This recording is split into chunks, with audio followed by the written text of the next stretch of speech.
Welcome to Wit, Wisdom, and Wrinkles, videos about retiring happily. Today, we have Kim Fuller with us to talk about how to uncover your happiness even when you're grieving.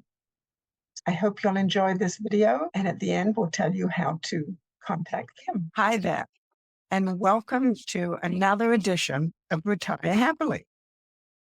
Today, we have not just me, we have Kim Fuller with us. And Kim is a licensed marriage and family therapist with over 25 years experience in the mental health field. She's the founder and CEO of Fuller Life Concepts. She leads a team of experts in providing compassionate, effective mental health services. Kim is also a grief coach, which is the role she's playing. I talk about grief coaching, specializing in helping individuals navigate when the emotions are high with a loss. And her particular focus is on widows. It's such a pleasure to have you here, Kim. Thank you so much for joining. Hi, Pauline. Thank you for having me. Yeah, you're very welcome. Kim, I know that you lost your husband at some point. Tell us about that, how that was for you and how you came about being a grief coach. Okay. I was with my husband for about 12 years.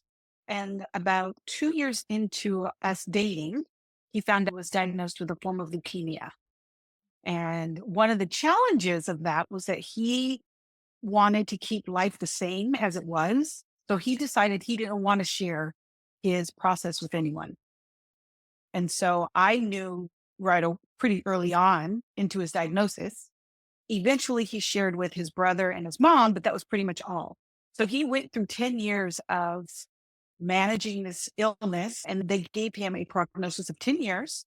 And he actually died almost 10 years to the day.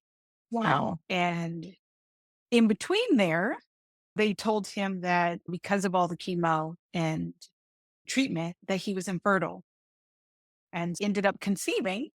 And so we have a daughter. And then he died when she was about 10 months old.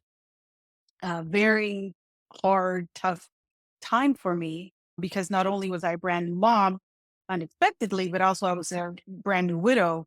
And I think one of the things that really was useful in my evolution to get to where I am now was the fact that I hired a grief coach. It took me more than a year to do, even though I'm a mental health professional. I had family, I had friends going, you might want to talk to somebody. You might want some help with your grieving process. I know what I'm doing, but come to find out, I really didn't know what I was doing. How do you apply your own services to yourself? Yes, I had tools, but I also had the hot mess emotional component that I wasn't addressing. I was angry.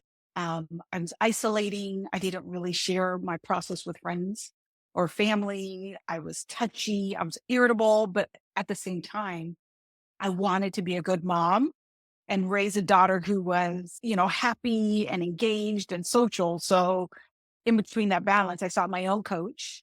And then the way I ended up becoming a grief coach was that I noticed that in my work, I was coming across women who were struggling with grief. And then, of course, I have a special place in my heart for widows because of my experience. And I would love to shorten the process for women to get help, widows, and also help them on their grief journey. So they giving them tools and ways to manage that I've learned over the years through my own coaching and through coaching others.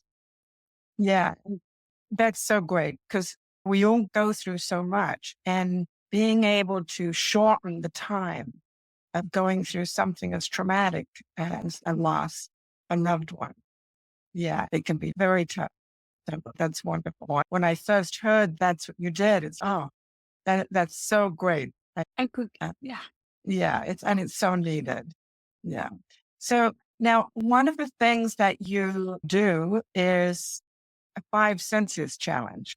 So we're actually going to get into that today. So tell me about that. Yeah. So I titled it Uncover My Happiness. And it's a 5-day challenge. And each challenge, we focus on one of the 5 senses. And one of the reasons I call it uncover my happiness is because when you are in the grieving process, when you're grieving the significant loss of somebody you loved or cared about, it's easy to forget that that's one of many feelings that we're having. Right. And so we get focused on maybe the shame or the guilt or the sadness.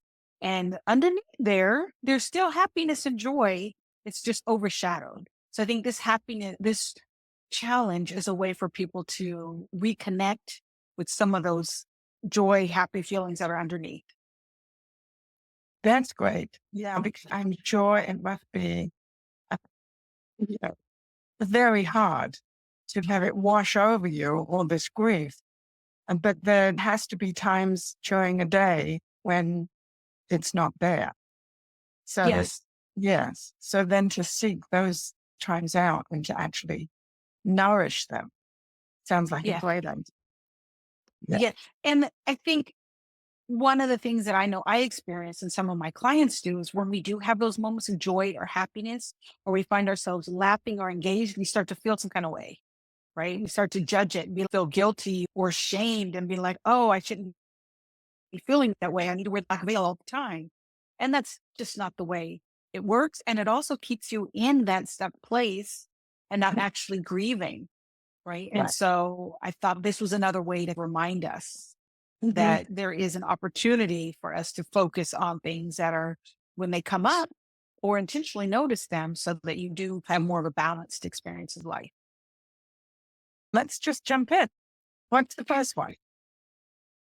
Okay, so the five senses, of course, sight, see, smell, taste, hear.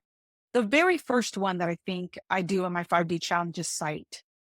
But I wanted to also say one of the reasons why I decided to use the five senses. It comes from the idea that it helps us to anchor ourselves in the moment. When we are feeling anxious or sad, some of those very strong feelings, we're no longer in the moment, right? Because anxiety is really about the past or the future. It's not about the moment, and sadness also. And so if we are able to anchor ourselves in the present with memories of, of wonderfulness, then it really helps to manage everyday life and tasks and ups and downs. And so the first one is sight. And that's the idea that you're looking around in your environment for things that you see that bring pleasure or joy or even just comfort. And I'd like to encourage people to go out into the world because if you're going with the intention of finding things that you appreciate that bring you happiness, joy, or comfort, you're going to notice them. Because what we look for, we find. If we're looking for something exciting and joyous and happy, we're going to notice things a little differently. And so, some of the things that some of the people who went through this challenge already talked about, oh, I walked down the street and I noticed buds, flowers budding. I never really paid attention to that. Or I noticed two squirrels playing and I never noticed that before. And it gives them a little levity for that moment. I like that. I like that. And something you also said before that was that sometimes we judge our feelings and we feel guilty. And I Yes. think that with this challenge, we get to be more comfortable in the positive emotions rather than just, Yes. as you said, stuck in the sad emotions. Right. Yeah. Exactly. Yep. And I think it's also creating these positive associations, right? A sense of sight with like happy. And you can even, if you can't get out into the world, you can even, look at books, photo albums, watch certain images on on TV. We have this one in my mom's house. She has this smart TV. And when you're not watching a program, it goes to this automatic kind of photos. Uh-huh. And the one that she has photos of beautiful places in the world. And hers actually has a label and tells you where it is. But that's another thing, just sitting in front of the TV and watching those images makes you smile and be like, there's so much beauty still out in the world. And so it can even be something simple as sitting at home and seeing it as well. I love it. I love it. Okay, what's the next one? The next one is the sense of smell, which we know that can transfer us to a different moment in time instantly. And sometimes it's positive and sometimes it's negative. But if you're intentionally looking for something, trying to seek out smells, then you're going to find some. And I like to encourage people to think about the senses that really help them, like the smells that really help them to feel good. I have a candle often in my office and it has more of a creamy, warm scent. And that just makes me feel like a warm blanket hugging me. So it could be something like lighting a candle or incense or something like that. Certain perfumes, fragrances. It could be something natural, like another fragrance or smell that I really is some of the spices that we have, right? Whether it's like a fennel or rosemary, those just bring different kind of feelings. And so I want to encourage people to seek out smells to really highlight the sense of smell so that you can connect back to something wonderful and lighthearted and connect that memory in a different way. So probably not if he used any kind of cologne, don't go sniffing that cologne. You could, but I want to encourage you to have an intention because some of us kept items of our loved ones that still holds their smell as long as we can. And if that brings you feeling closer and more comfort and love and appreciation, yes, seek out those smells too, right? My dad died and he had a cologne, which is, I think it's still in our bathroom when he came to visit one time. And every now and then I smell it and it just reminds me of him. There's nothing negative. I'm not angry. I'm not overly sad. I just think of him in a positive way. So if you have the intention of, I want to just feel connected because Mhm. this brings back good memories of when we used to go out or dinner or etc., then I encourage that as well. Okay. Okay. Yeah, that's good. Yes, we don't want to lock away all the emotions and the thoughts and the memories. That's harmful too. Yeah. Yeah. And I think that historically in some of our cultures, that was the way you did it. You just stopped talking. Yeah. You don't say their names. And I don't think that's the most productive way. I Yeah. think we celebrate them and we bring life into the memories that we have about our loved ones. Mhm. Yeah. I like this. Okay. After smell, where do we go? We go to hearing, right? And that one is once again, when you're intentional, you can find a lot of comfort in soothing sounds. Mhm. And that could be like listening to music, which I think is one of the easiest ones because I hear a song and it takes me back to when I was a child and I giggle or I laugh. I go, because other kind of wonderful memories come up. I also found that many of us have, because of technology, we have the gift of hearing our loved ones' voices. Mhm. And so sometimes that can be also comforting, especially if you have the opportunity of doing some kind of a conversation or interview. That can also be a sound that really comforts you because the hearing the loved one's voice might really take you to a moment in time that you felt loved and connected. But if you don't have that, you can also just go out into the world and think about some of your favorite sounds. If I walk down the street, there's a local park and hearing the kids play. And one of the things I realize I really appreciate is the sound because there's a baseball diamond, the sound of a batter who is when the bat and the ball connect and the bat has like a little bit of a metallic sound. Something about that just makes me smile. It takes me back to a time when just being active in a park. And so I think really looking at different sounds that bring you comfort, solace, soothing is really important. Yeah. When you were talking about the voices, I have some recordings that my mother made of Mm. interviewing her mother. So I Mhm. have both my mother's voice and my grandmother's voice. And it's lovely. It's lovely to play with. That It really I is. love that. I love that.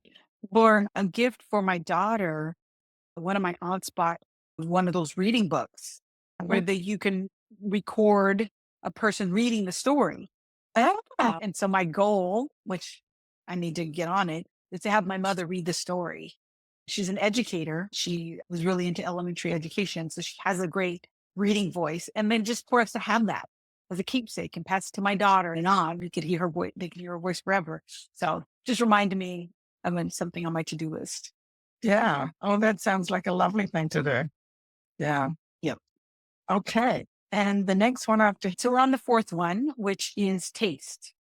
hmm, And that is the idea of flavors that bring me joy. And so for me, this is directly connected to smell, right? Because some of the scents that I appreciate the most are the ones that are also edible, right? So I really love rosemary and garlic, right? One of the dishes that I know that my family enjoys would be like making potatoes with garlic and rosemary. That just yeah. deliciousness. Uh-huh. Um, and so enjoying any kind of flavors that bring you joy. And that could be something savory, or it could be something sweet, or it could be something spicy. There's so many options that we have in order to highlight just remembering that you enjoy it. So I do a training. So I did this training a couple of years ago where we talked a lot about caregiving, which can be a really heavy topic, right? When you're caring for a loved one who's sick or ill, because what happens as a caregiver is you tend to put all of your energy into someone else, right? And that often can lead to, if you're not careful, neglecting some of your own health issues or things that you need emotionally. And so we were doing this conference on helping, like supporting caregivers. And one of the things we talked about was a sense of being in the moment and being really mindful. And the way I did it in the training was I gave everyone a Hershey's kiss so that they could be in the moment. And I had them look at the Hershey's kiss. And some people were like, they're torturing us. And then I had them unwrap it and just look at it and then smell it. And then slowly they were to place it on their tongue and not chew, just let it melt. And one of the things, and people were like, oh my gosh, because one of the things that was happening was they were in the moment, Right. enjoying a piece of chocolate and connecting, being present and connecting all of their experience of that chocolate in that moment and and not forcing it, just letting it happen and melt. And a lot of positive feedback came from that, right? Where people were like, I've never slowed down to enjoy the taste of things. This is Right. the first time I've had that experience. And so they want to carry that over into other parts of their lives where they can actually enjoy utilizing their taste buds. And so I remember that one constantly when I can utilize the sense of taste. Whether Yeah. you love chocolate or not, you can put anything on your tongue and just let Uh-huh. it sit for a moment to just savor the flavor of it. Yeah.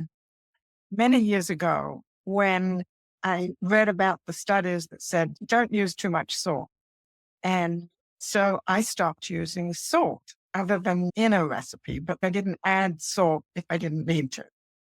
Mhm. And first of all, it was like the food tasted bland, but then I got to actually taste the food Yes. Yes. rather than with salt. Yes. Oh And my it was goodness. very interesting. So I can, as you were describing, letting the chocolate melt on your tongue. Yeah, on the one hand, it's tortuous. Yeah. That's we're used to just gobbling it down. That, but being mindful, that's really a great thing to be in the moment and how difficult that is. Mhm. And how little we do that in our busy, hectic, frantic lives. Mhm. Yeah, I love it. So the sense of taste. Mhm. Yeah, it only takes a moment. We used to tease my father, because we went to a restaurant. It was a Spanish restaurant, and they had the meat on a stick and they cut it off. Right. And they cut him a slice off and onto his plate, and he's eating. He's like, "Ooh, this is such really good beef." And we were like, "Dad, this lamb." And he was like, oh, so we often teased him about the fact that he spent so many years using super hot peppers and hot sauce and a lot of salt. They lost the ability to see some of the subtleties and some of the way our taste buds can actually distinguish between different flavors. And so we used to always tease him. And so I want to encourage, like you did, to decrease some of the salt and some of the things that are going to char your tongue and Right. see if you can just enjoy once you get past it's bland, you can Uh-huh. just enjoy how things taste. Everything has a taste. Uh-huh. Yeah, it's amazing. And yeah, I learned to appreciate it. That brings us to our fifth one. Yes, our fifth and final one is touch. And that is there's such the healing power of physical connection. And I think when you are grieving, I know I had a more of a kind of like uh, desire to be a little physically distant from people. And I think part of that was because physical touch brings up emotions pretty quickly. Like when somebody touches you, it's like almost electric. And I found that when people embraced me or touched me, I felt the grieving process of sadness overwhelm even more intensely. And so there might be that whole desire to have a little bit of a distance when you're grieving from physical connection. But I want to discourage you from doing that. One of the ways you can utilize touch is to get things that are what we call kinesthetic, that have some kind of a texture. And so that could be something like a soft blanket or a sweater or something that kind of is soothing to put on, wrap your skin. My mom has these wonderful soft towels and she's a towel warmer. So getting out of the tub and wrapping myself in these warm, soft towels just feels so luxurious, right? And then there's also where you can do other kind of touch if you're comfortable with it. And that would be touching yourself, like maybe using some kind of oil or lotion that has a nice feeling to it, just rubbing it on your hands and your arms, maybe your feet. And if you're really comfortable, then you can go and have other people touch you, whether that's a massage or a facial or scalp. I would love somebody to just brush my hair and scrub because that would just feel so relaxing. But we already know that there are studies that show that we humans can't live without physical touch in some form or fashion. And so if you can utilize this to just bring up some feelings of comfort and joy and like soothing, then intentionally, then I highly recommend it. And yeah, the whole thing of isolation Yes. it is a big deal. It's really a big Yes. deal. In fact, the Surgeon General Murphy said it's an epidemic in this country. Mhm. It's Mhm. really bad. And so not only people who are grieving, but in general, isolation is terrible. And I work mostly with people in retirement, and that's a real touchy time. Isolation can creep up on you very quickly. And particularly if you had a partner or a spouse and you lose them. And then, as you said, the tendency is to just stay with yourself and hunker down, and it's the worst thing we can do. Without that touch, which is so important, uh, it, it's, um, it just makes it worse. Yes. Yes. And I can see where touching ourselves, even just putting some oil on it, rubbing yourself deep. I love massages.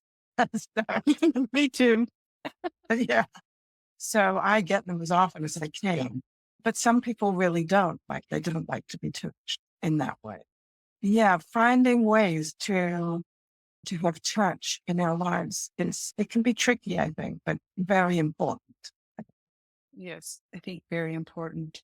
And I love the idea of finding ways to either self-soothe or have other people help with soothing. And I know with grief as well as with other life transitions, like you specialize in working with people who are retiring, there can be a tendency to withdraw. And I Mhm. think when it comes to retirement, I think maybe it's not intentional because maybe your group or friend group or family group aren't retired. And Right. so now it's like you have to create whole new connections with other people, which I Okay. highly encourage because now it's the opportunity to meet and interact with people who have such a different lifestyle than you maybe had before, who are on the same transition as you. And I Right. know it's easy to shy away from some new things because that means you have to be vulnerable and take risks Mhm. and ask for what you want and be willing to accept people potentially rejecting you and realizing rejection is not the end of the world. It's just a feeling and you can just go, ah, whatever. That's just not for me. Next person. And I think just trying to be willing to take those kind of risks is important too. Mhm. Yeah, it is. It is. Kim, this has just been wonderful. And Yes. just listening to you, I can see where taking this kind of a challenge would uncover your habits. Yes. Because, yes, on a day to day and looking at all of your senses, all of our senses, it would have to help. Would definitely have to. Thank you. And, You're to all welcome. our, yeah, thanks. And to all our listeners, do go onto Kim's Facebook page, which is Kim Fuller Life Coach. And there, Kim actually has the challenge, the 5-day challenge to uncover your happiness. And she's got a video for each of those days where she goes into much more detail than we had time for today. I really encourage you to do that. And Kim, thank you. I hope we'll have another opportunity. This has just been such a pleasure. Thank you so much for having me and allowing me to talk about my program and the challenge.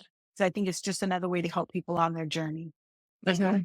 Thanks for being with us today. I hope that the uncovering your happiness, something that really you related to. If you'd like to know how to get in touch with Kim and maybe get some more in-depth coaching from her, you can reach her on at Kim Fuller Life Coach.